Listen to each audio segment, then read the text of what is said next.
Again with my next question of my question based learning series. The question for day 28 is, how can you reduce the cost of S3 storage without deleting data? It's an important question, important aspect of every enterprise customer these days. Every customer is keen on cost optimization, cost reduction for each and every resource that you deploy on AWS platform. Now, how can you do for S3? S3 is one of the popular service offered by AWS, simple storage service.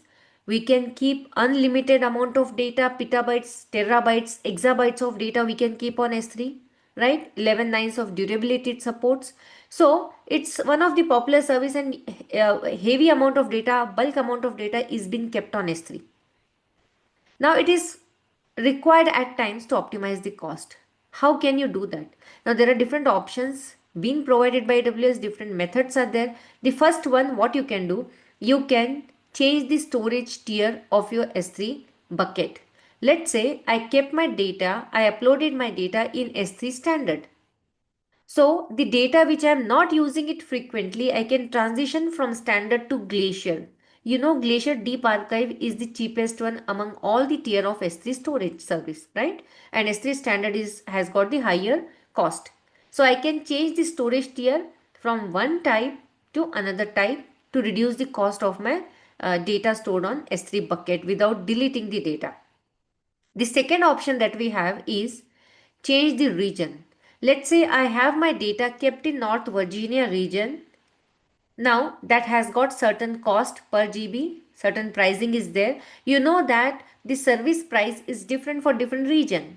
So what I can do, I can migrate my data from one region to another region, the other region which has got a lower cost compared to my existing region.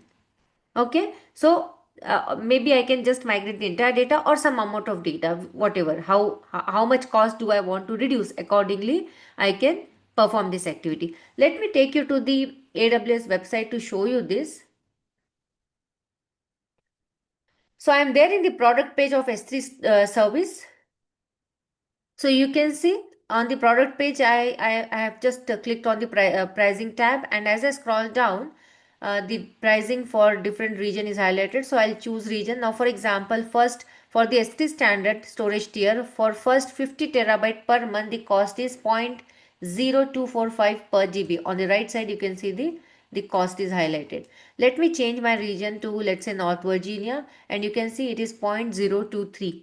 So as I change the region, the cost is getting changed. So we have for different storage tier, different cost is there for different region. So you can identify which region has got lower cost, and accordingly you can migrate your data from one region to another region. So these are the two options that helps you to reduce the cost of your S3 storage. You can perform the cost optimization, and moreover S3 is cost effective service because you are charged only for how much amount of data you keep on S3. You're not blocking any storage space, right? So if you are keeping 10 GB of data, you are charged only for 10 GB. So that is the best part of that. Or the third option, you can just download your data, keep it in your machine so that you won't be charged for the service cost, S3 service cost, right? Okay, so I hope you found this information useful. For more such content and questions, subscribe to my channel. My channel name is highlighted on the screen. The channel name is DUK, do you know? And stay tuned until my next question. Until then, keep learning.